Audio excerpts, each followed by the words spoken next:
Less than 10% of the gold that is produced in the world is used for industrial purposes. That is to manufacture actual products that people use, like electronic gadgets. The rest of the gold is used to make things that have no utility. But somehow, this shiny rock is considered valuable that central banks hold it in their vaults. Your girlfriend will love you more if you buy them a gold bracelet. This story is not just limited to gold alone. The question is, what gives gold its value? What gives things like art value? The Mona Lisa portrait is worth hundreds of millions, but yet, if you add up the total cost of producing it, I am certain that cost is less than $1,000. Today, I just want to talk about some of the principles we use to value certain assets and how those principles should be used when assessing the value of Bitcoin. This episode is specifically targeted to those people that say Bitcoin is no value because it is backed by nothing, but yet they believe gold has value when gold is also not backed by anything technically. This is the Tomorrow Money Show, and I am your host, Mnyaraz Togarepi. Welcome to this episode. Let's get into it.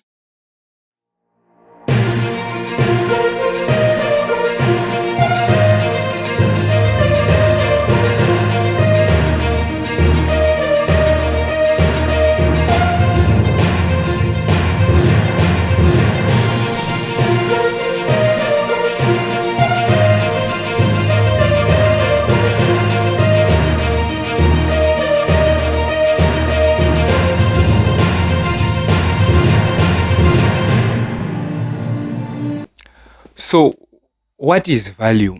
To put it simply and frankly, value is just a story we agree on. That's it. If we all agree something is valuable, then it is. If we stop agreeing, it stops being valuable. Look at shells, seashells. They were once used as money across Africa and Asia. Why? Because people agreed they were valuable. Look at beads, right? Among ancient tribes like the Rosy tribe in African history, it's the same story. Even our government issued money gets its value from things like trust. If the government loses control, if people lose belief, the currency loses its value. So value isn't just about usefulness. It is not just about utility. A lot of factors can create value. Things like belief, trust, scarcity, demand, and history. The principle of supply and demand from economics, it also applies here. So why is gold valuable? You can't eat it. You can't farm with it. You can't solve load shedding with it. Gold is value for three main reasons. Number one is scarcity. There is not too much of it, and we all know there is not going to be too much of it tomorrow or maybe next year. Number two is durability. Gold does not rust or rot. And last is trust and history. For thousands of years, humans agreed that gold is valuable, and it's kind of impossible to wake up today and tell people that it has no value. People will laugh at you. Now, I want you to notice something. Most of gold's value comes from agreement, not utility. If aliens came to Earth and asked, why do humans love this shiny rock, would honestly have no good answer. We just love it. Think about art. Art has less utility than gold. A painting is valuable not because the paint is special, but maybe because the artist is famous, or there's a big story behind the painting, or there are very few like it, or maybe the collectors they just like it.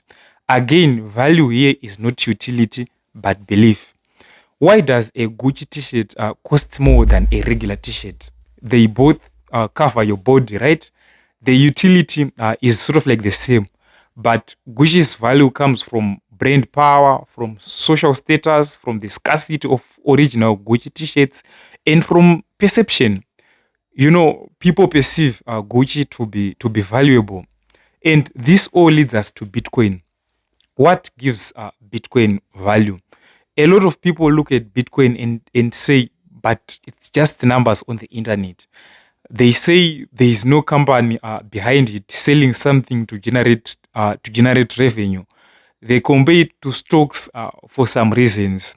The things that give Bitcoin value are the same as the things that give gold value. The things that give art value, they're the same. Number one, scarcity. There will only ever be 21 million Bitcoins, not one more. The computer program that Bitcoin runs on, this decentralized blockchain, was set to this. No one can change that, and that scarcity is guaranteed forever. Unlike government money, fiat money, nobody can print extra Bitcoins. Number two is security. Bitcoin runs on the biggest, safest computer network in the world, the blockchain. I talked about this in episode 6 when I introduced you guys to stable coins, right? No one can hack Bitcoin or change it or shut it down. And number three is decentralization. No government, no company, no CEO controls it. It belongs to everyone and to no one. Number four is demand. Millions of people, companies, financial institutions, and even governments want Bitcoin. Demand creates value. If I have Bitcoin and if there's someone who wants that Bitcoin, then suddenly my Bitcoin has value because we have to agree on how much that person is going to give me in return for my Bitcoin. And usually, if I buy Bitcoin today at say $100,000, I would definitely want to sell it tomorrow at a higher price and make profit. This is how the price of Bitcoin keeps on getting higher and higher overall. Number five, people trust in the math and code behind Bitcoin. Bitcoin is predictable. It follows rules, not politics. No elections change its supply. No inflation destroys its value. In fact, inflation benefits Bitcoin. Number six, its global acceptance.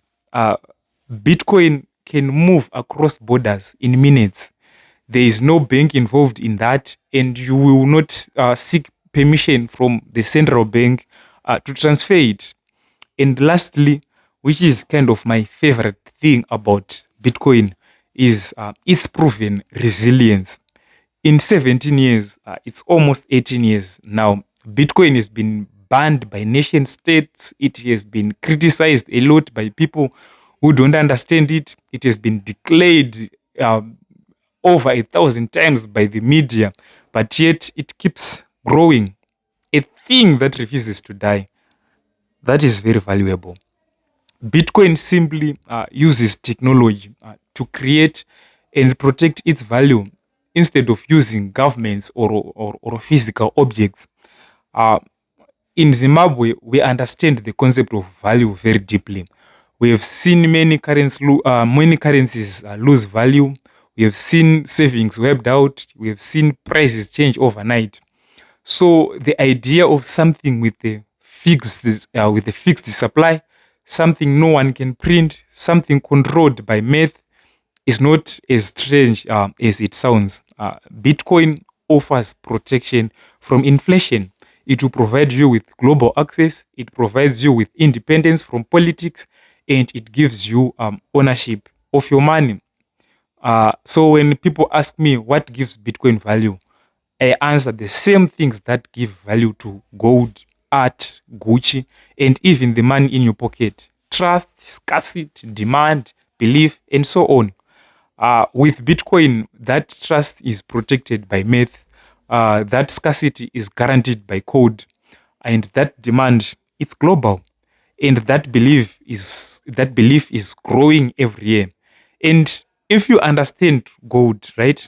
If you understand art, if you understand the value of land or money, then you already understand Bitcoin. Thanks for listening to the Tomorrow Money Show. If you enjoyed today's episode, share it with someone who still thinks Bitcoin is just numbers. I will see you in the next episode. Until then, Stay informed, stay empowered, and remember, the future of money is already here. Thank you.